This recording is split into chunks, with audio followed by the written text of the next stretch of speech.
Caraca, velho, eu tô assistindo Vingadores aqui. Velho, meu Deus, cara. Stan Lee é um esquerdista nato. Eu tava falando ontem nos meus canais que o Thanos ele representa o Adolf Hitler, né? E eu vivo comentando aqui que o Adolf Hitler parece que é uma brincadeira até satânica, porque a Bíblia fala que a mulher de Israel ia sair do ermo, né? Quando ela saísse do ermo, Satanás já seria jogado na terra. A Bíblia fala que Satanás ia abrir a mente da humanidade, né? E como fala, aí a gente ia tentar causar a perfeita imperfeição. A gente ia tentar fazer o fogo descer do céu em modo de vista aos olhos dos homens, segundo esse sistema de coisas. Existe esse texto para completar essa questão aqui, né? Daniel fala sobre a queda de Satanás Revelação fala sobre a queda de Satanás e diabo, e Daniel fala sobre a volta da mulher do ermo. Tá um pouquinho chato, me desculpa. Vamos entrar aqui na questão aqui. Eu tô assistindo Vingador, como eu disse, é uma porcaria. Mas a parte final dos Vingadores é emocionante. Vou dar spoiler. É emocionante. Se você não quiser ver, não veja. Thanos derrota o Thor. O Thor tá super estranho. Parece que ele tá com um problema na cabeça, que ele enlouqueceu, né? E etc. E tipo, cara, o Thor foi o meme mais engraçado do filme, vamos dizer assim, né? Engraçado do começo ao final da história. Mas eu não sabia que Thor ele tinha uma personalidade do moleque, e a perca dele foi tanta que a personalidade do moleque dele morreu. Aí o Thor cai, né? Quando o Thanos ele põe um machado no peito do Thor lá pra matar. E o Homem de Ferro desmaiou, não aguentou a porrada. E o Homem de Ferro, cara, ele que deveria, ele que deveria ter ficado louco, né? O Thor também deveria ter ficado... Eu gostei do enlouquecimento do Thor. O Thor era um cara que vivia num mundo perfeito, é uma crítica socialista, um cara branco, loiro, rico, de olhos azuis, que é um deus. É um deus. É pura crítica social de esquerda, como fala?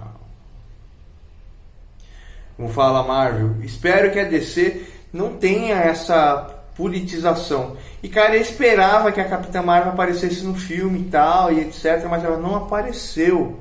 Eu não entendi porque que ela não apareceu, mas é porque ela apareceu muito no fim, cara. E tal, e etc. E pior de tudo, que a Capitã Marvel era tão poderosa, tão poderosa, tão poderosa, tão poderosa, que não dá pra encaixar ela no universo. E o pior é que o pessoal da esquerda fica assim: ai, a Mulher Marvel é mais poderosa, a Mulher Marvel é mais poderosa. Mas voltando à questão aqui, o Thor, de um menino rico, etc e tal, ele vai pro mundo imoral que é o nosso planeta. Ele se perde nesse mundo imoral. Ele não tem poder para salvar o mundo dele. Ele descobre que o pai dele o império do pai dele foi construído por sangue e morte, uma crítica à escravização e aos europeus, né? Uma crítica ultra esquerdista, que eu não vou desconsiderar porque os Estados Unidos lá, infelizmente, existe preconceito. Mas eu tô querendo fazer até uma live daqui a pouco aqui, perguntando se a escravidão de ontem, ela está servindo hoje. Porque a escravidão é o seguinte: os Mormons falaram que nós, negros, ou nós, descendentes de negros, somos descendentes de Caim, nós somos amaldiçoados, nós somos descendentes de Caim, mas Caim não teve nenhuma geração. Esse foi o motivo de escravizar as pessoas, não em nome de Deus ou da Bíblia, mas em nome do egoísmo dos indivíduos. E o povo da África é um povo super equilibrado, vamos dizer assim, né? Ele é tão equilibrado que não existe contendas, guerras, isso, aquilo, e por essa razão houve escravização. Mas hoje o povo da África lá houve uma modificação, a radicalização. Eu não sei quais são os países da África que estão em guerra, etc e tal. E aí o Thor, cara, ele é um cara que perdeu tudo. É um cara derrotado, é um cara fracassado, etc e tal. E ele ficou totalmente desequilibrado por isso, né? Mas eu acredito que esse desequilíbrio é porque ele era moleque, ele não sabe lidar com as coisas, ele está tendo um comportamento muito impulsivo, mas esse desequilíbrio foi o estopim de ele não conseguir lidar com as coisas, ele se tornou um cara problemático, mas não é um cara totalmente louco. E o Homem de Ferro, na história, pô, cara, mas a primeira história do Homem de Ferro foi o máximo, a segunda foi interessante, a terceira foi interessante, e eles não souberam trabalhar direito no Homem de Ferro, né? Mas na narrativa da história, o Homem de Ferro ele vai evoluindo, tanto que a determinação dele faz ele ser maior e melhor que o Thanos, né? E faz com que ele no final mostre que ele realmente é pró-vida, né?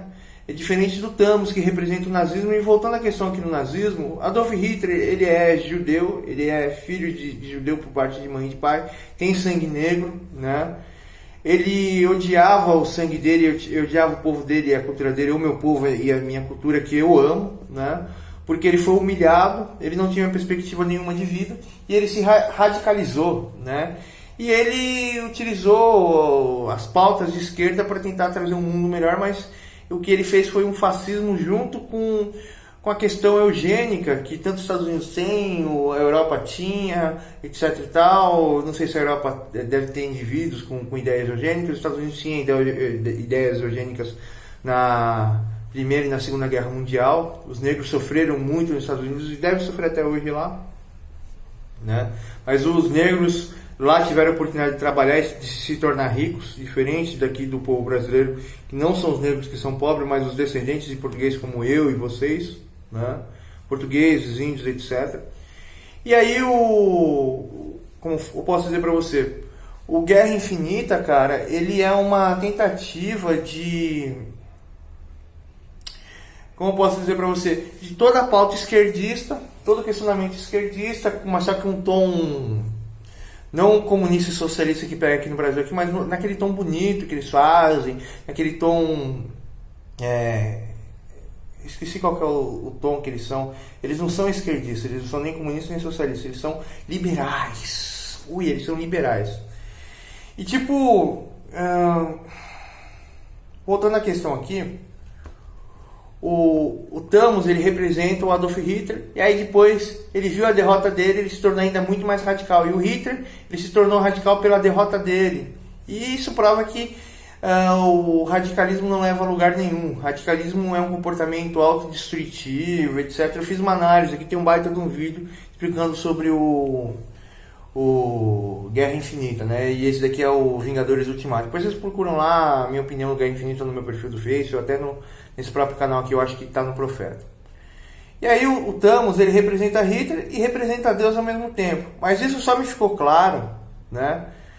Pelo fato... Acho que eu vou parar o vídeo.